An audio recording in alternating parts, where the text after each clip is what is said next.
সেই পুরুষটা অসম্ভব সুন্দর, যেই পুরুষটা নিজের শখের নারীর মেসেজ 1 সেকেন্ডে রিপ্লাই দেয়।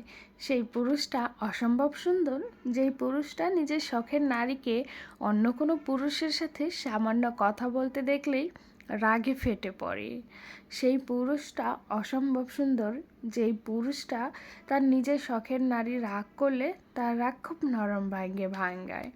সেই পুরুষটা অসম্ভব সুন্দর, যে পুরুষের সামনে হাজারো নারী থাকা সত্ত্বেও সে নিজের শখের নারীর চোখকে বেছে নিয়ে সারা জীবন তাকিয়ে থাকার জন্য। সেই পুরুষটা অসম্ভব সুন্দর, যে একজন নারীকে সম্মান করতে জানে। জীবন তখনই সুন্দর হবে যদি সঠিক মানুষটা সঠিক হয়। আসসালামু আলাইকুম।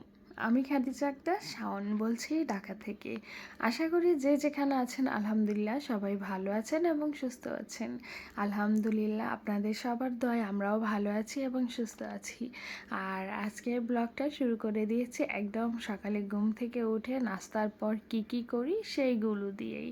আর প্রথমে তো দেখতে পেয়েছেন যে নিচে ছিল মাদুর ছিল, সেটা উঠিয়ে নিয়েছি, সোফাগুলো পরিষ্কার করে নিয়েছি। আর এখন হচ্ছে গিয়া টেবিলে প্লাস্টিক আর হচ্ছে গিয়া রান্নাটার সব কিছু চেঞ্জ করে নিব। তো এগুলো গুছিয়ে নিচ্ছি, যেহেতু আপনার ভাইয়া নতুন একটা প্লাস্টিক এনে দিয়েছে, তো ভাবলাম একটু এইভাবে অন্যরকমভাবে রাখি। আর টেবিলের উপর আমার ফিল্টারটা কিছুদিন ধরে পানি নিচ্ছে না, কারণ হচ্ছে গিয়া কিট চেঞ্জ করার পর একটু পানি পড়ছিল, সেই জন্য টেবিলের উপর রেখে দিয়েছি। তো আগে রুমগুলো ক্লিন করে গুছিয়ে রেখে আসছি। আর এই দেখেন আমার চুলার অবস্থাটা করুণ এক অবস্থা, কারণ হচ্ছে গতকালকে যেহেতু আমি ক্লিন করি নাই, সেজন্য সব কিছু এলোমেলোভাবে ছিল। তো রান্না করব, তো রান্না করার আগে শুধু শুধু আপনারা তো দেখেন ক্লিন থাকে, আসলে রান্না করার আগে সবসময় ক্লিন করে নেই, যেহেতু ভিডিও করি, না হলে একটু খারাপ দেখা যায়। আর সব কিছু গুছিয়ে গেছিয়ে ভিডিও করতে বা রান্না করতে কিন্তু আমার খুব ভালো লাগে, সেজন্য আমি সবসময় একটু গুছিয়ে রাখি, সব কিছু ক্লিন করে তারপর আমি রান্না করতে আসি। তো এই যে রান্না করার পর এগুলো রয়ে গিয়েছে, আর কিছু বাসি তরকারি ছিল, সেইগুলো আমি একদম গরম করে বাটিতে রেখে তারপর হাঁড়িগুলো খালি করে নিয়েছি, যেহেতু আমি রান্না করব, আবার হচ্ছে যে এখানেও ক্লিন করব, তো ভাবলাম একেবারে ক্লিন করে তারপর রান্নাটা করি। তো আজকে কিন্তু আমি আপনাদের ভাইয়ার পছন্দের রান্নাটা রান্না করব। আর অপর পাশে যেহেতু গ্যাসটা কম ছিল, তো এক পাতিল পানি দিয়ে দিলাম চুলায়, যেন একটু গরম হয়ে যায়। এটা দিয়ে হয়তো বা রান্নাও করবো বা অন্য কাজে লাগবে, যেহেতু মেয়েরা আছে গোসলের জন্য। আর বেশ ঠান্ডা ছিল পড়েছে হঠাৎ করে, জানি না, আবার শুনলাম যে কোথাও কোথাও বৃষ্টি হয়েছে, সেই জন্য একটু ঠান্ডা ঠান্ডাই লাগছিল। তো যাই হোক, আর আজকে আপনাদের ভাইয়ার পছন্দের শোল মাছ রান্না করব।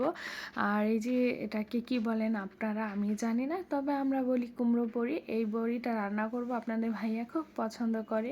তো যেহেতু অনেক সময় আগে আমরা খেয়েছিলাম বেগুন দিয়ে, রুই মাছ দিয়ে, তো আপনাদের ভাইয়া যেহেতু খাবে না, ও শুধু শোল মাছটাই খায়, তো ভাবলাম যে শোল মাছ দিয়ে একটু ঝোল ঝোল রান্না করি। তো মাছটাও বেজে নিচ্ছি, আর অপর পাশে মাছ রান্নার জন্য মশলাগুলো কষিয়ে নিচ্ছি। আর হচ্ছে গিয়া বেলে মাছ, মানে একদম গুঁড়ো বাইলা বলে, আর আমরাও ভাইলা বলি, আমি জানি না আপনারা কে কে বলেন। সেই মাছগুলো একটু মশলা কষিয়ে টমেটো দিয়ে মাখা মাখা করে রান্না করব। আর এই যে এখন আপনার পছন্দের রান্নাটা হয়ে গিয়েছে। আসলে শখের পুরুষগুলো বিয়ের পর আমার জানা মতে একমাত্র শখের পুরুষ হয় হাজব্যান্ডরা। আর আমারও শখের পুরুষ আপনাদের ভাইয়াই, কারণ হচ্ছে যে দিন রাত যাই করি আপনাদের ভাইয়ার সাথেই করি। পাগলামি বলেন আর দুষ্টুমি বলেন, সব কিছুই আপনাদের ভাইয়ার সাথে। আর হচ্ছে গিয়া যেহেতু ওই মানুষটা আমাদের জন্য এত কিছু করে, মাঝে মধ্যে তার পছন্দের রান্না করে খাওয়ালে আমারও ভালো লাগে, আর সেও বেশ পছন্দ করে, খুশি হয় সেই দিন। তো যেহেতু আমরা রাতের বেলা ভাত খাই না, রুটি খাই, তো ওই দিন রাতের বেলা আপনাদের ভাইয়ারে বলছি যে আজকে তোমার পছন্দের মতো রান্না করব, রাতে কিন্তু ভাত খাবা। তো সেই মতো আপনাদের ভাই আর আমি রাতে ওই দিন ভাত খেয়েছিলাম বেশ অনেক দিন পরেই, প্রায় 1 মাস পর আমরা রাতে ভাত খেয়েছিলাম। তো যাই হোক, এদিকে আপনাদের সাথে কথা বলতে বলতে আমার রান্না কিন্তু হয়ে গিয়েছে। আর ছোটো মাছ তো রান্না করতে বেশি একটা সময় লাগে না। তো মাছগুলোতে ধনিয়া পাতা দিয়েছি, আর এই সময় যদি ধনিয়া পাতা না দিই তাহলে কিন্তু একদমই কোনো রান্নাটাই মানে কোনো কিছু যাই রান্না করি একটু মজা লাগে না।